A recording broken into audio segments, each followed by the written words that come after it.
아멘. 사무엘하 22장은요. 지금까지 그 사무엘하의 내용과는 달리 시 한 편이 기록되어 있습니다. 여러분 소제목을 보시면요. 1절 위에 있는 22장 사무엘하 22장 소제목을 보시면 사울의 승전가다라고 그렇게 소개되어 있습니다. 이 시는 시편 18편에서도 소개되고 있는데요.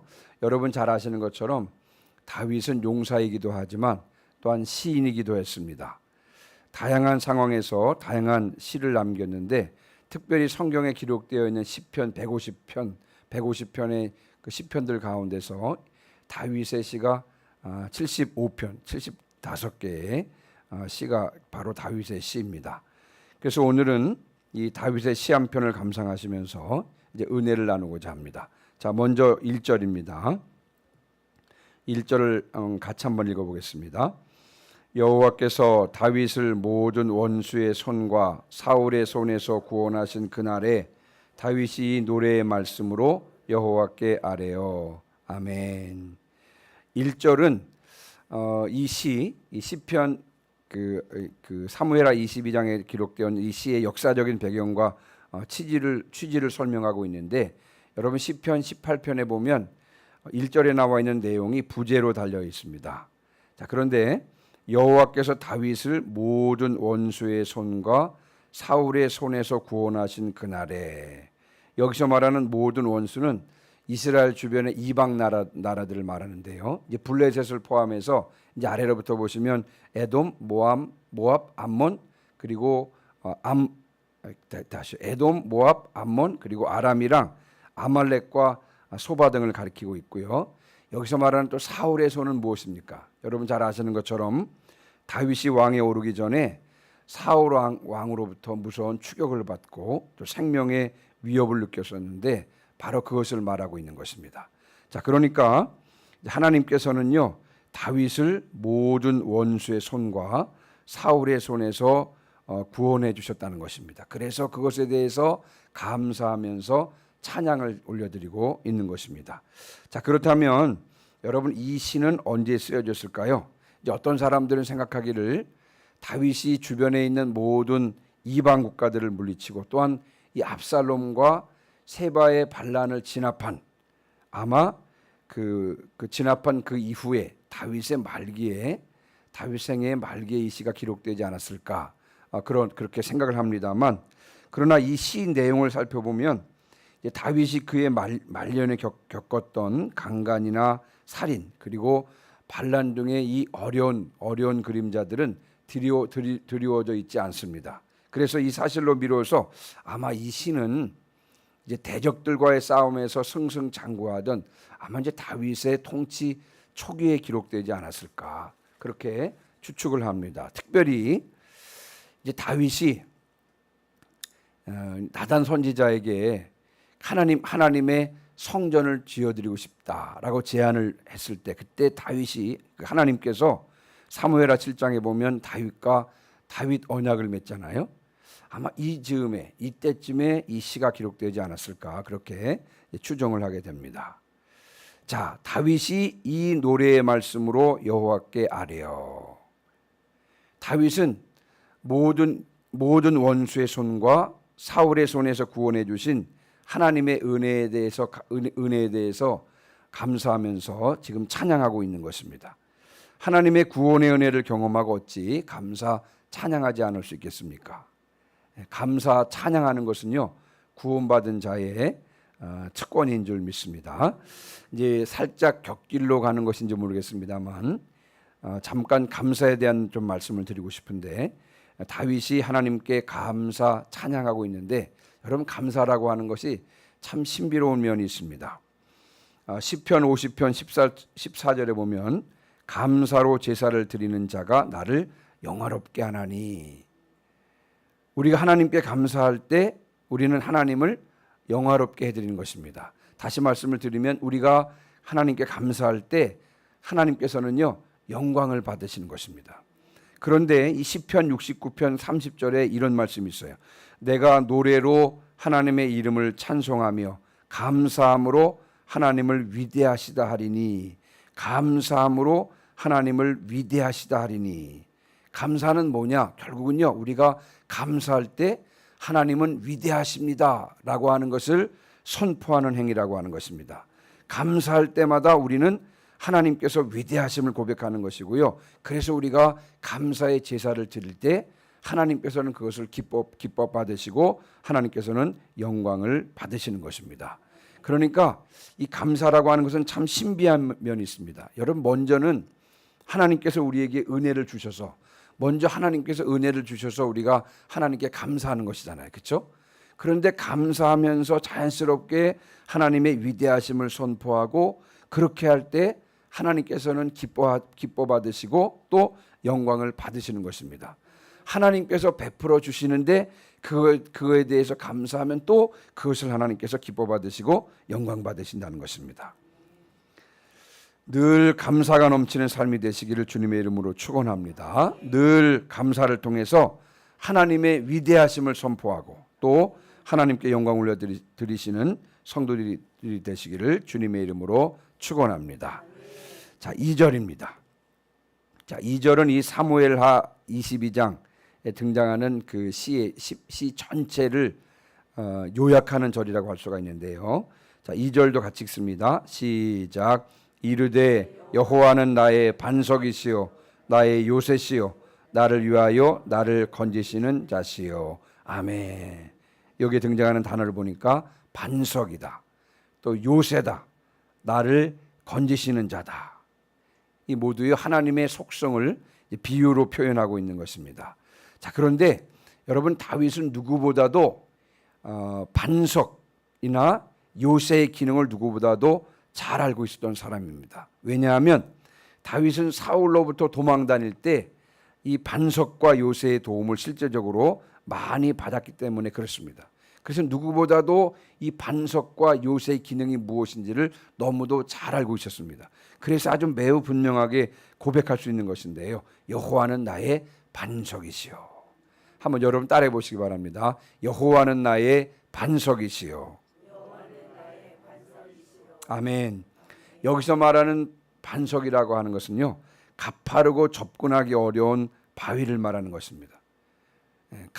가파르기 때문에 사람들이 접근하기가 어렵습니다. 그래서 위기에 처한 사람들은요, 이 반석에 몸을 피하여 숨곤 했습니다. 다윗도 사울의 추격을 피해서 이곳에 몸을 숨김으로써 위기를 넘기곤 했다는 사실을 우리가 사무엘상을 통해서 또 사무엘하의 내용을 통해서 알 수가 있습니다. 또 여호와는 나의 요새시여.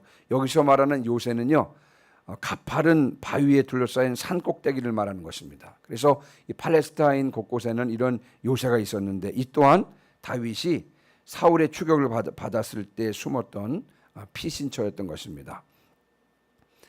이제 저는 이 반석이 무슨 피난처가, 바위가 무슨 피난처가 되나, 요새? 그래서 처음에는 이 반석과 요새라는 개념을 잘 몰랐는데 제가 이제 이집트 살면서 또 주변 지역을 성지 순례하면서 이 반석과 요새라고 하는 개념이 이런 것이구나라고 하는 것을 이제 나중에 알게 되었는데요. 여러분, 요르단에 가면 페트라라고 하는 지역이 있습니다. 페트라. 세계적인 관광지입니다. 많은 사람들이 페트라를 보기 위해서 죽기 전에 봐야 될 50곳 가운데 한 곳이 바로 이 페트라라는 곳이더라고요. 근데 이 페트라라고 하는 곳은요, 해발 950m 정도에 위치해 있는데 제일 높은 곳은 약 한 300m 정도 되는 그 붉은 바위산으로 이루어진 지역입니다. 그래서 겉으로 보면 일단 여러분 접근하기가 어렵고요. 그래서 숨어 지내기 아주 매우 안전한 곳이 바로 페트라라는 곳입니다. 이 겉에서 보면 뭐 저런 곳에 사람이 살 수 있을까라고 이렇게 생각할 수가 있는데 실질적으로 그 안에 들어가 보면요, 도시가 형성될 정도로 그런 지역입니다.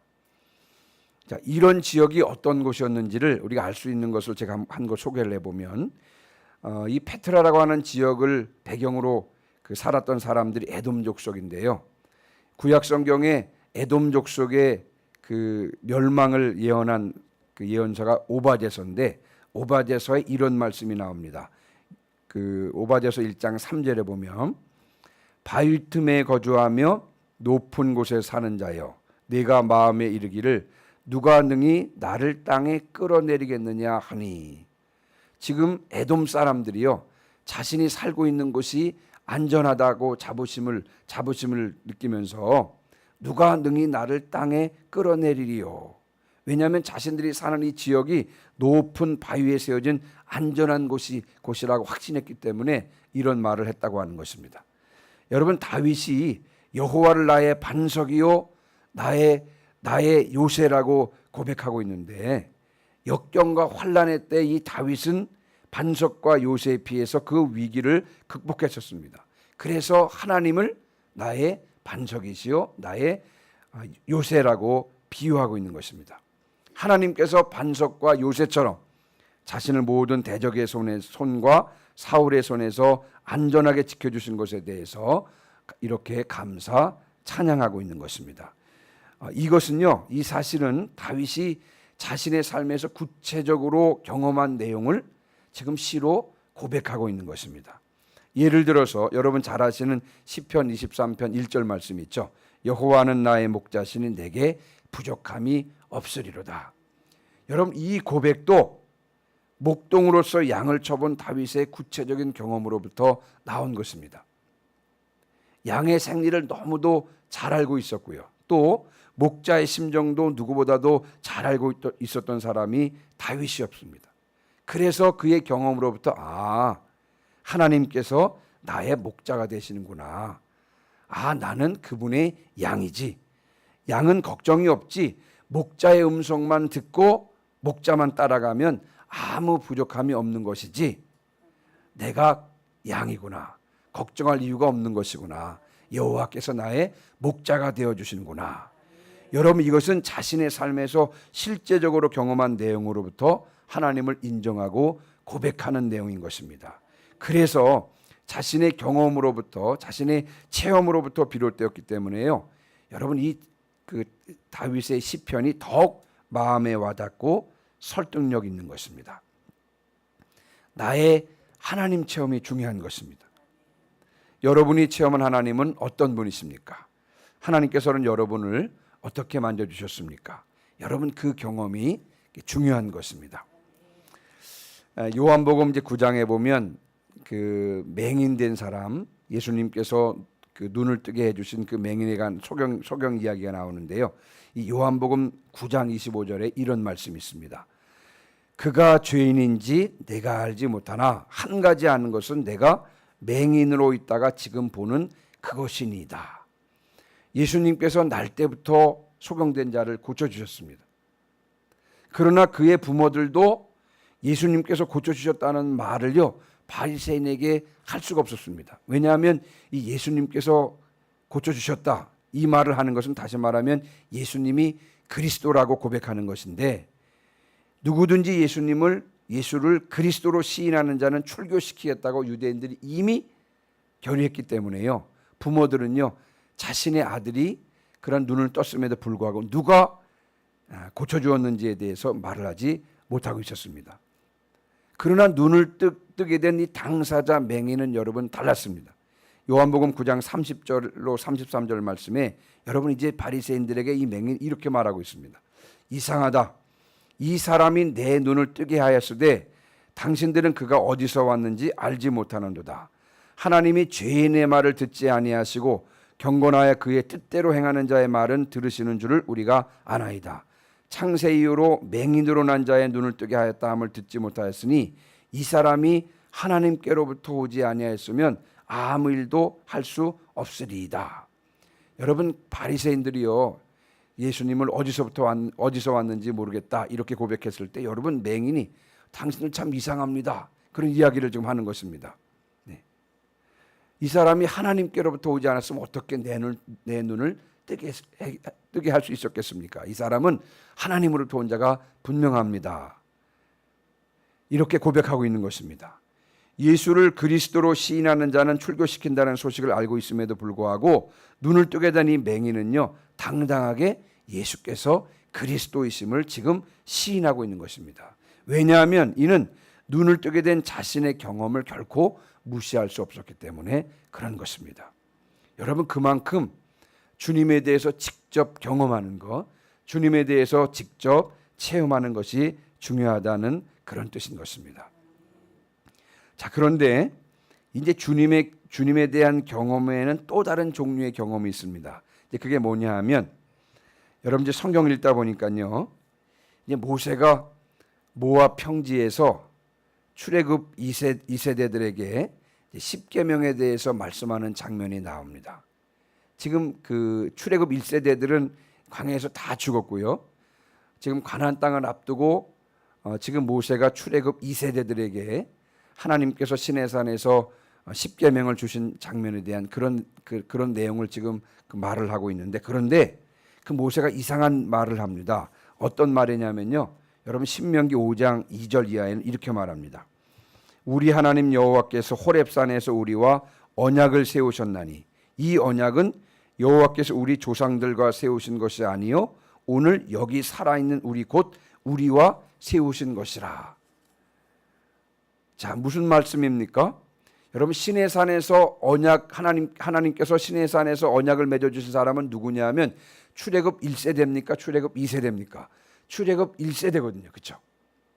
출애굽 1세대들과 시내산 언약을 맺었습니다. 하나님께서. 그건 분명한 사실이잖아요. 그런데 지금 모세는 모압 평지에서 출애굽 2세대들에게 말을 하면서 하나님께서 언약을 맺은 것은 너희 조상들과 언약을 맺은 것이 아니라 바로 너희들과 언약을 맺은 것이다. 지금 이렇게 말하고 있는 것입니다.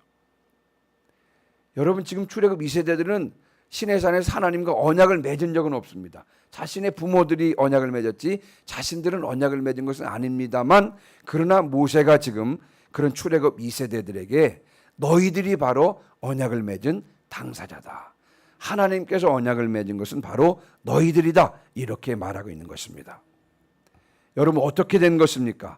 하나님께서는 분명히 출애굽 1세대들에게 말씀하셨는데 출애굽 2세대들이 들었다는 이게 무슨 말입니까? 홍해 바다가 갈라진 것을 경험한 사람들은 분명히 이스라엘의 출애굽 1세대들입니까? 2세대들입니까? 출애굽 1세대들입니다. 그런데 우리 또한 홍해 바다가 갈라지는 것을 경험할 수 있다는 것입니다.